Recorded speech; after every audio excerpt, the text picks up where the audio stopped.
जय भीम दोस्तों। भारत के प्रधानमंत्री नरेंद्र भाई मोदी द्वारा संसद सभा में दिया गया एससी, एसटी, ओबीसी समाज पर उनका भाषण। यह भाषण उन्होंने अपनी राजनीतिक शक्ति बढ़ाने के लिए दिया है। हम यह भाषण आपके पास पूरी तरह से पूरा भाषण रख रहे हैं। अभी सोशल मीडिया पर यह भाषण बहुत शॉर्टकट तरीके से रखा जा रहा है, इसीलिए हम आपको यह पूरा भाषण रख रहे हैं ताकि सब लोग जान सके। हमारा उद्देश्य है कि कांग्रेस हो या बीजेपी पे जो आज यह वीडियो वायरल हुआ है, इसके लिए वायरल हुआ किसी एक विशेष पार्टी को लाभ हो, इसके लिए हमारे लाभ के लिए नहीं, हमारे अधिकार के लिए नहीं, सिर्फ और सिर्फ उनकी राजनीति चमकाने के लिए वीडियो वायरल किया गया है। तो आप सभी से निवेदन है, इस वीडियो को ज्यादा से ज्यादा से पूरी जानकारी पहुंचे। इन लोगों पर कभी भरोसा न करें, चाहे कांग्रेस हो, बीजेपी हो या आम आदमी पार्टी हो, यह सारे के सारे हमारे हक छीन वाली पार्टी है। मैं किसी भी आरक्षण को पसंद नहीं करता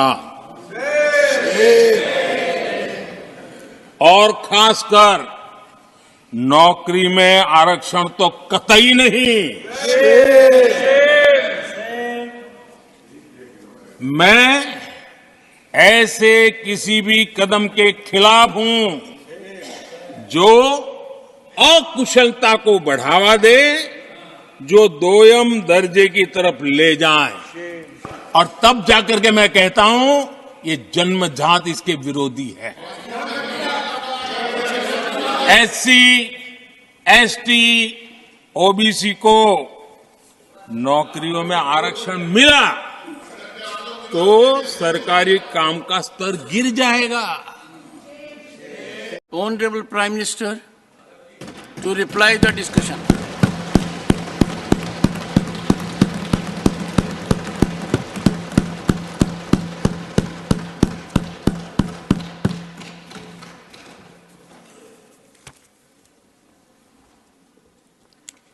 आदरणीय सभापति जी, मैं यहाँ आदरणीय राष्ट्रपति जी के अभिभाषण की चर्चा में भागीदार बनने के लिए उपस्थित हुआ हूँ और मैं आदरणीय राष्ट्रपति जी के भाषण को मेरी तरफ से आदरपूर्वक धन्यवाद भी देता हूँ,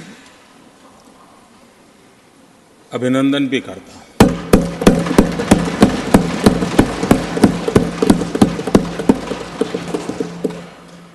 आदरणीय सभापति जी, ये 75वां गणतंत्र दिवस ये अपने आप में एक महत्वपूर्ण माइलस्टोन है और उस समय संविधान की यात्रा के इस महत्वपूर्ण पड़ाव पर राष्ट्रपति जी का भाषण, उसका एक ऐतिहासिक महत्व भी रहता है। और उन्होंने अपने भाषण में भारत के आत्मविश्वास की बात कही है, भारत के उज्जवल भविष्य के प्रति विश्वास को प्रकट किया है और भारत के कोटि कोटि जनों का जो सामर्थ्य है, उस सामर्थ्य को बहुत ही कम शब्दों में लेकिन बहुत ही शानदार तरीके से देश के सामने सदन के माध्यम से प्रस्तुत किया है। मैं राष्ट्रपति जी के इस प्रेरक उद्बोधन के लिए और राष्ट्र को दिशा निर्देश के लिए और एक प्रकार से विकसित भारत के संकल्प को सामर्थ्य देने के लिए हृदय से बहुत बहुत आभार व्यक्त करता हूं।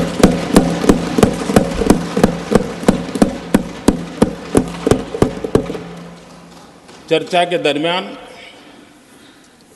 अनेक माननीय सदस्यों ने अपने विचार रखे और चर्चा को समृद्ध करने का अपने अपने तरीके से प्रयास भी किया। इस चर्चा को समृद्ध करने के प्रयास करने वाले सभी आदरणीय साथियों का भी मैं हृदय से आभार व्यक्त करता हूं, अभिनंदन करता हूं।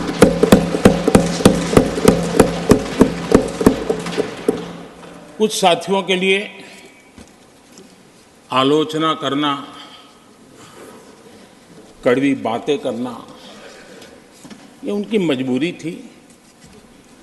उनके प्रति भी मैं संवेदनाएं प्रकट करता हूं।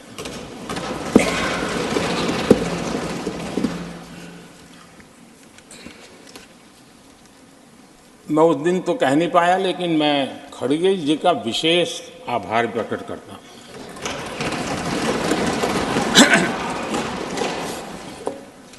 बहुत ध्यान से सुन रहा था खड़गे जी उस दिन में, और ऐसा आनंद आया, ऐसा आनंद आया, ऐसा बहुत कम मिलता है।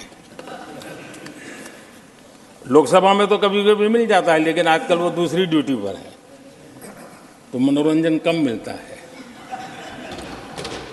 लेकिन लोकसभा में मनोरंजन जो कमी हमें खल रही है, उस दिन आपने पूरी कर दी।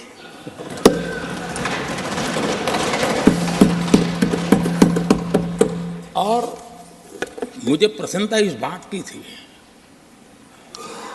कि माननीय खड़गे जी काफी लंबा और बड़ी इम्तिहान वजह से शांति से बोल रहे थे। समय भी काफी लिया था। तो मैं सोच रहा था कि आजादी मिली कैसे, इतना सारा बोलने की आजादी मिली कैसे।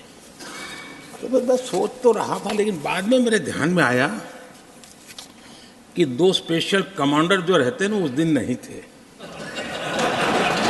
और आजकल नहीं रहते वो।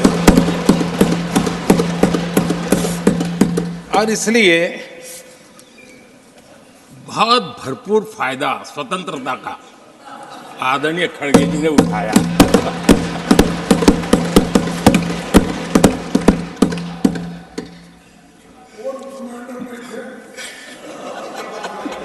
और मुझे लगता है कि उस दिन खड़गे जी ने सिनेमा का एक गाना सुना होगा, ऐसा मौका फिर कहाँ मिलेगा।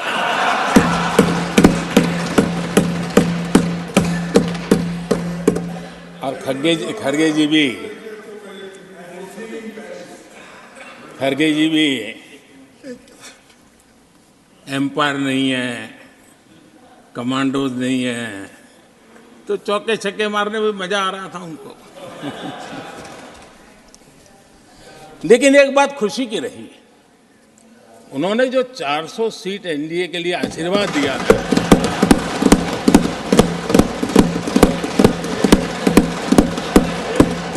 और मैं खड़गे जी के इन आशीर्वाद को, आपके आशीर्वाद मेरे सर आंखों पर, अब आपको आशीर्वाद वापिस लेना तो ले सकते हैं, क्योंकि एक खबर तो आ गए हैं।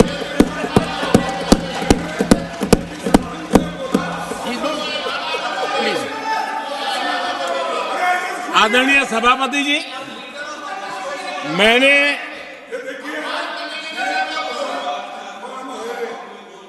आदरणीय सभापति जी, मुझे पिछले वर्ष का वो प्रसंग बराबर याद है। उस सदन में हम बैठते थे और देश के प्रधानमंत्री की आवाज को गला घोंटने का भरपूर प्रयास किया गया। हम बड़े धैर्य के साथ, बड़ी नम्रता के साथ आपके एक एक शब्द को सुनते रहे, और आज भी आप न सुनने की तैयारी के साथ आए हैं। आप न सुनने की तैयारी के साथ आए हैं, लेकिन मेरी आवाज को आप दबा नहीं सकते हैं। Please take your seat. देश की जनता ने इस आवाज को ताकत दी हुई है। देश की जनता के आशीर्वाद से आवाज निकल रही है और इसलिए आपने पिछली बार, मैं भी इस बार पूरी तैयारी के साथ आया हूं।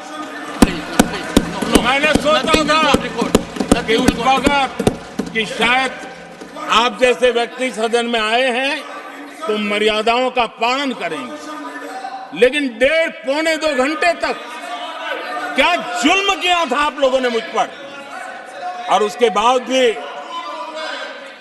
मैंने एक भी शब्दों की मर्यादाएं तोड़ी नहीं।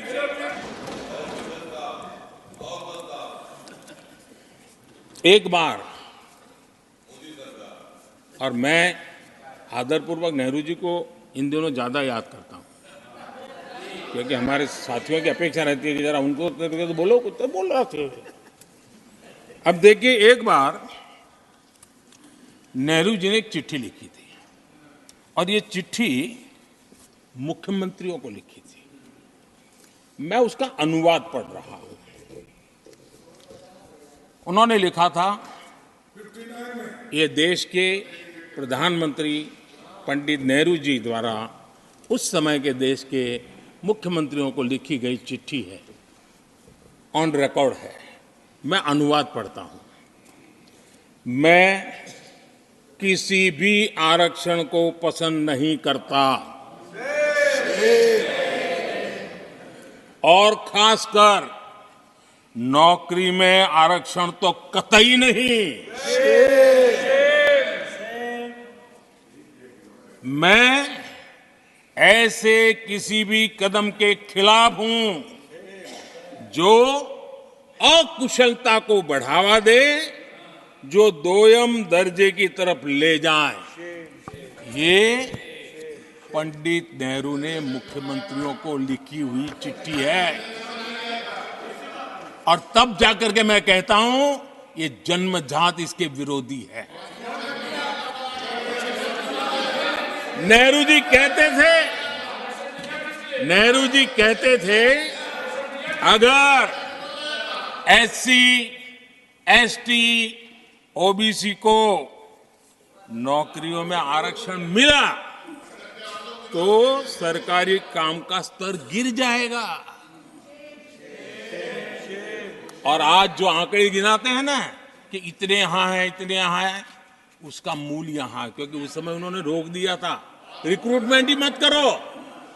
अगर उस समय सरकार में भर्ती हुई होती और वो प्रमोशन करते करते आगे बढ़ते तो आज यहां पर पहुंचते। सभापति जी, ये कोर्ट में पढ़ रहा हूं, आप वेरीफाई कर सकते हैं। मैं पंडित नेहरू का कोर्ट पढ़ रहा हूं।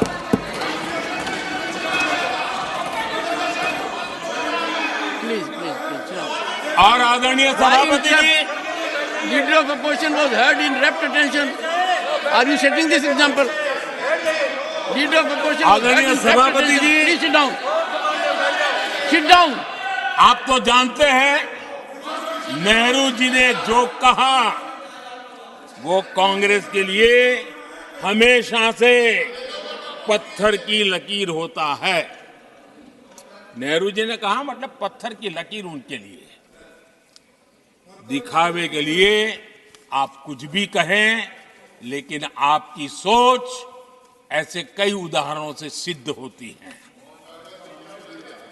मैं अनगिनत उदाहरण देख सकता हूं, लेकिन मैं एक उदाहरण जरूर देना चाहता हूं और वो